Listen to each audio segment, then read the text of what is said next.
Samsy. Story time with Trailbot. Hey guys, look at that little camp set up. Isn't that something? The Island of Dr. Moreau, Part 26 for us. What are we doing?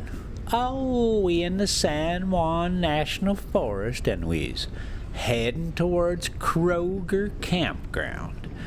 Now, those pictures at the beginning were from the last camping trip I did to this area here, and it was motorcycle camping, so that was my setup there. And I'm just kind of rolling in here with the Jeep to check it out to see if it's gonna be able to take Big Ronnie, and I think I came up with a no for various reasons. There's some really good spots, and I'll try to point them out. And the campground has some good spots that would handle big rigs. This isn't one of them. This is just a little primitive camping area to kind of go into for fishermen and stuff like that, but it's not big rig friendly. But just up the way at the Snowslide campground, there's a set of pit toilets there, and there's some bigger spots. It's a super busy area. Right, this is really in the off season here, so there's nobody here, of course. And yeah, I'll try to point out my campsite with my hammock and stuff out there. When the last trip I was at there, and it's just a transition from when I was motorcycle camping into RV camping. And I had a little visitor that come and sniffed me out while I was all wrapped up like a burrito in the hammock in the middle of the night there. And that's not the reason why I stopped motorcycle camping. It just got too hard to get up off the ground all the time and stuff like that. So yeah, okay, now this story, this Island of Dr. Oh boy, did everything the dookie had hit the fan, and it was all going. Moreau was already dead, and then Montgomery, he decided he was going to go and get drunk, and he got Emling drunk, and then everybody went crazy and started killing each other, and Montgomery's dead, and oh boy, what a mess. So Prendrick, he's just sitting there trying to figure out what's going on, and he's a positive fellow. He takes affirmative action right away. He grabs that whip and he's like, okay, I'm gonna get a jump on these dumb old beast people. So we're gonna find out where this is gonna go here. All right, let me dig back in here, and we'll just go with that.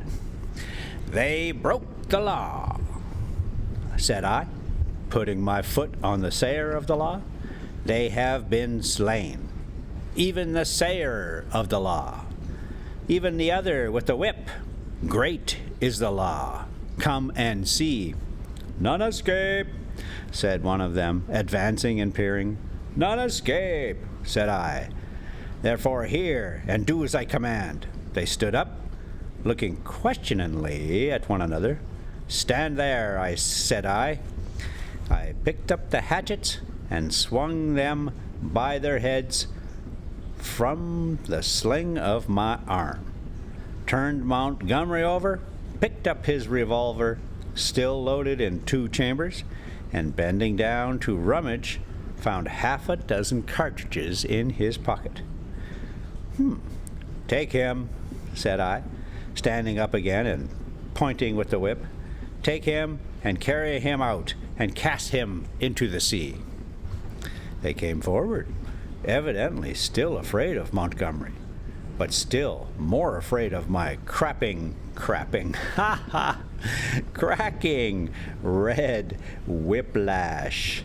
And after some fumbling and hesitation, some whip cracking and shouting, lifted him gingerly, carried him down the beach, and went splashing into the dazzling welter of the sea. On, said I, on, carry him far. They went in up to their armpits and stood regarding me. Let go, said I, and the body of Montgomery vanished with a splash. Something seemed to tighten across my chest. "Good," said I, with a break in my voice, and they came back, hurrying and fearful to the margin of the water, leaving long wakes of black in the silver. At the watery's edge they stopped, turning and glaring into the sea as though they presently expected Montgomery to rise thence from and exact vengeance. "Now these," said I, pointing to the other bodies. They took care not to approach the place where they had thrown Montgomery into the water, but instead carried the 4 dead beast people slantingly along the beach for perhaps 100 yards before they waded out and cast them away. As I watched them disposing of the mangled remains of Emling, I heard a light footfall behind me and turned quickly, saw the big hyena swine perhaps 12 yards away. His head was bent down, his bright eyes were fixed upon me. Oh, here we go. We're going right into the little snowslide here, and this is where I was camping when some creature, some beast thing, decided to give me a little bit of a nighttime nuzzle. I'm pretty sure it was probably a mule deer. Hopefully. Yeah, there's a couple little spots, and there's a pit toilet straight up ahead. There's a little motorcycle, and and again, there's my hammock setup. Oh, it's a nice setup. So easy, so small and light. You could, if you chose not to camp in the campground, you could walk up into the hills. It's easy enough to camp like that.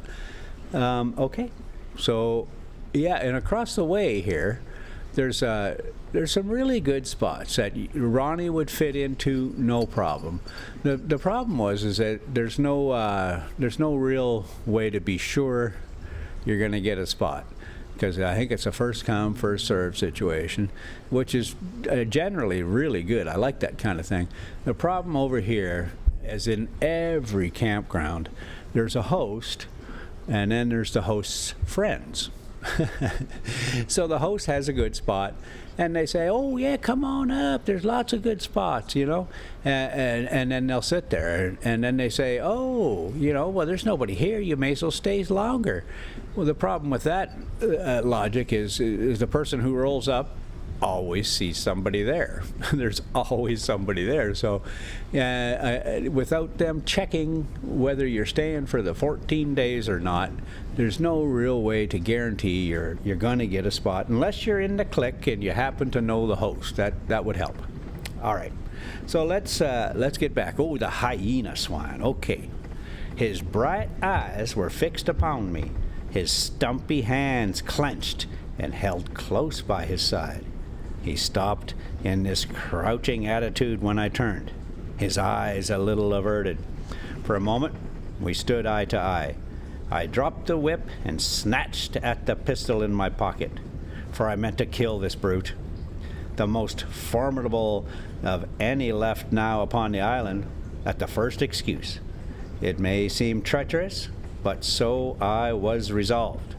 I was far more afraid of him than any of the other 2 of the beast folk. His continued life was, I knew, a threat against mine. I was perhaps 12 seconds collecting myself, then cried I, "Salute! Bow down!" His teeth flashed upon me in a snarl. "Who are you that I should—" Perhaps a little too spasmodically, I drew my revolver, aimed, quickly fired. I heard him yelp, saw him run sideways and turn. I knew I had missed, and clicked back the cock with my thumb for the next shot. But he was already running headlong, jumping from side to side, and I dared not risk another miss. Every now and then he looked back at me over his shoulder. He went slanting along the beach and vanished beneath the driving masses of dense smoke that were still pouring from the burning enclosure. For some time I stood staring after him. I turned to my 3 obedient beast folk again and signaled them to drop the body they still carried. Then I went back to the place by the fire where the bodies had fallen and kicked the sand until all the brown blood stains were absorbed and hidden. I dismissed my 3 serfs with the wave of the hand and went up the beach into the thickets. I carried my pistol in my hand, my whip thrust with the hatchets in the sling of my arm. I was anxious to be alone, to think out the position in which I was now placed. A dreadful thing that I was only beginning to realize was that over all this island there was no safe place where I could be alone and secure to rest or sleep. I had recovered strength amazingly since my landing, but I was still inclined to be nervous and break down under great stress. I felt that I ought to cross the island and establish myself with the beast people, making myself secure in their confidence. And my heart failed me. I went back to the beach and, turning eastward past the burning enclosure, made for a point where a shallow spit of coral sand ran out towards the reef. Here I could sit down and think, my back to the sea and my face against any surprise. And there I sat, chin on knees, the sun beating down upon my head, and a growing dread in my mind, plotting how I could live on against the hour of my rescue, if ever rescue came. I tried to review the whole situation as calmly as I could, but it was impossible to clear the thing of emotion. Oh yeah, here we're going to go around that nice spot there. I began turning over in my mind the reason of Montgomery's despair. They will change, he said. They are sure to change. And Moreau, what was it that Moreau had said? That stubborn beast flesh grows day by day back again. Then I came round to the hyena swine. I felt sure that if I did not kill that brute, he would kill me. The sayer of the law was dead. Worse luck. They knew now that we of the whips could be killed, even as they themselves were killed. Were they peering at me already out of the green masses of ferns and palms? Yes, see, there's a few nice little spots right in here, and even if you do get a spot in here, it's great. This road goes up into the canyon where there's it's just a whole bunch of hiking, and we're close enough to Durango now that it gets significantly busy here, so you're going to see a lot of traffic here. All right, let's get back to this story now. We're going to switch over. This clip wasn't very long, so I just threw in some random trail bot stuff I had there. There we go. We'll switch on over. And I don't know. I think it's somewhere up in Utah near Duck Creek Village or something like that. But it's good footage, so enjoy. All right, let's get back to this story. Were they peering at me already? Out of the green masses of ferns and palms over yonder, watching until I came within their spring? Were they plotting against me? What was the hyena swine telling them? My imagination was running away with me into a morass of unsubstantial fears. My thoughts were disturbed by a crying of seabirds, hurrying towards some black object that had been stranded by the waves on the beach near the enclosure. I knew what that object was, but I had not the heart to go back and drive them off. I began walking along the beach in the opposite direction, designed to come round the eastward corner of the island. Hey, did I get that right? Yeah. And so approached the ravine of the huts, without traversing the possible ambuscades of the thickets. Now, we learned what that word was a few episodes ago, so you have to go back and figure it out, or you could just look it up like I did. Perhaps a half a mile along the beach, I became aware of one of my 3 beast folk advancing out of the landward bushes towards me. I was now so nervous with my own imaginings that I immediately drew my revolver. Even the proprietary gestures of the creature failed to disarm me. He hesitated as he approached. "Go away!" cried I. There was something very suggestive of a dog in the cringing attitude of the creature. It retreated a little ways, very like a dog being sent home, and stopped, looking at me imploringly with canine brown eyes. "Go away," said I. "Do not come near me." "May I not come near you?" it said. "No, go away," I insisted, and snapped my whip. Then, putting my whip in my teeth, I stooped for a stone, and with that threat drove the creature away.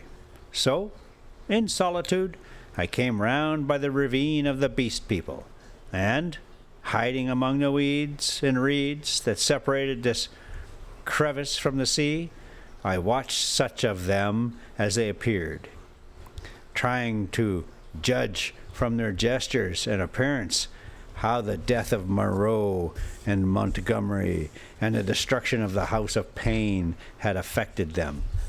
I know now the folly of my cowardice. Had I kept up my courage? Wow. Let me try that one again. Oh yeah, that is near Duck Creek Village. There's a little staging area here. Had I kept my courage up to the level of the dawn, had I not allowed it to ebb away in solitary thought, I might have grasped the vacant specter of Moreau and ruled over the beast people. As it was, I lost the opportunity and sank to the position of a mere leader among my fellows.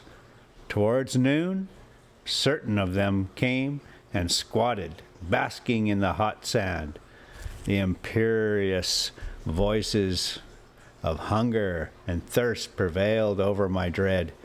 I came out of the bushes and, revolver in hand, walked down towards these seated figures. One, a wolf woman, turned her head and stared at me, and then the others. None attempted to rise or salute me. I felt too faint and weary to insist, and I let the moment pass. "I want food," said I, almost apologetically, and drawing near.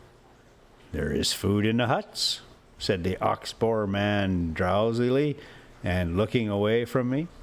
I passed them and went down into the shadow and odors of the almost deserted ravine. In an empty hut I feasted on some fruit, and then, after I had propped some branches and sticks about the opening and placed myself with my face towards it and my hand upon my revolver, the exhaustion of the last 30 hours claimed its own, and I fell into a light slumber, trusting that the flimsy barricade I had erected would cause sufficient noise in its removal to save me from surprise. Whew. All right, maybe we should just knock it off right there. Okay, guys. Thank you so much for coming along, and we'll get it a little bit more organized next time.